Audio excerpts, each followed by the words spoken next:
Good afternoon, you incredibly beautiful people. I am in Kharkiv, Ukraine, and this is Old Hem Pub. And it's a super cool place. And it's, as you can see, Irish bar. But this is where, since the beginning of the war, people have got together and had a drink. And there are lots of lovely young local people there that do speak good English. And a story about that pub is actually in the first days of the war, their old premises got blown up. Oh, where the pub originally was. And then they had to start up that second premises over there. So it's kind of like a bit of a resilience pub, you know. It's what happens when your pub gets blown up? Oh, you just start a new one up down the road. Dosia, stop. I've got my little dog with me, of course. Stop, Chikai. And she is learning to cross roads. Chikai. Okay, Moshna. Which is always a bit of a scary thing, especially when the police are coming and it's illegal to jaywalk in Ukraine, so don't do what I just did.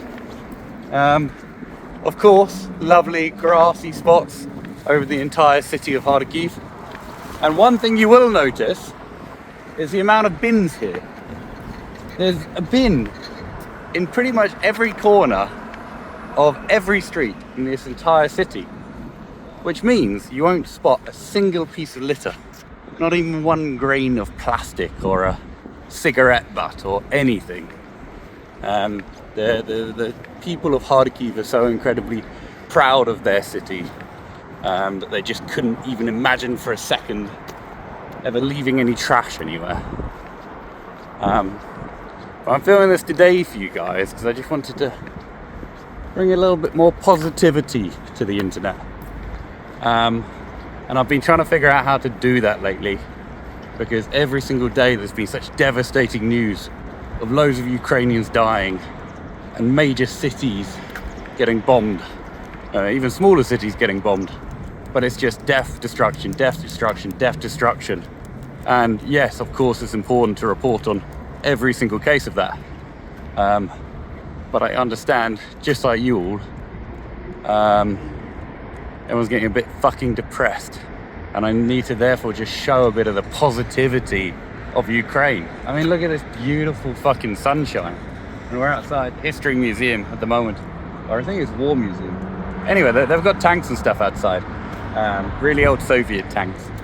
And I want to show you a really cool thing. And my friend from Kharkiv told me about this. And it's one specific, what do you call it, marker, checkpoint. And that is the thermometer. And it's just this massive thermometer that tells everyone the temperature in the city. But the reason that's important is that when you're a young kid, you say to your friends, hey, I'll meet you under the thermometer. And then, of course, straight away, everyone knows exactly what you're talking about. Yeah, it's been a loud few days here. Only 5 minutes ago or so, 2 Shaheds were flying directly over the center. Lots of explosions. This is where the man was playing his jazz instrument. I don't know why my brain's gone fried today. The saxophone. The Simpsons. And just on the top of that building there is where the Shahed hit. So it was 100 meters away or so from where this guy was playing saxophone, and he continued.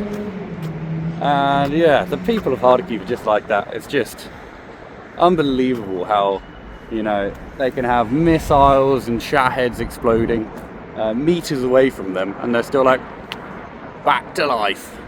Yeah, incredible people. Awesome, amazing, awesome people. And I don't know how many of you knew about the beautiful architecture of Kharkiv, but if I just give you a little idea, look how unbelievably stunning every single last building here. I'll have people commenting saying, you're not in Kharkiv, you're somewhere in Europe. Look at all that beautiful architecture. But no, this is just Kharkiv. This is what it looks like. And also, this restaurant, Puzata Hata, very, very famous restaurant. This is like the, I think they call it the McDonald's of Ukraine. It's kind of like a buffet style eatery. You go in and you pick all the little things that you want, like a canteen pretty much. And yes, contrasted by the beautiful museum, which I've only just noticed is actually fully enclosed with a glass building around it. I'll need to look up the history as to why that building's enclosed. And just over here, you'll see one of the tanks. So it must indeed be a war museum. And you can kind of see over in the distance the beautiful view over the whole city. Look at these churches, man. Okay, I'm now going to go find somewhere to have a nice little coffee, nice little refreshing coffee, espresso tonic in this beautiful sunshine. And tell me what you want to see next. I want to show you all a bit of the beauty of Kharkiv over these next couple of days, because it's beautiful. Deal with it. Love you guys. Дуже велике дякую, and as always, Slava Ukraini.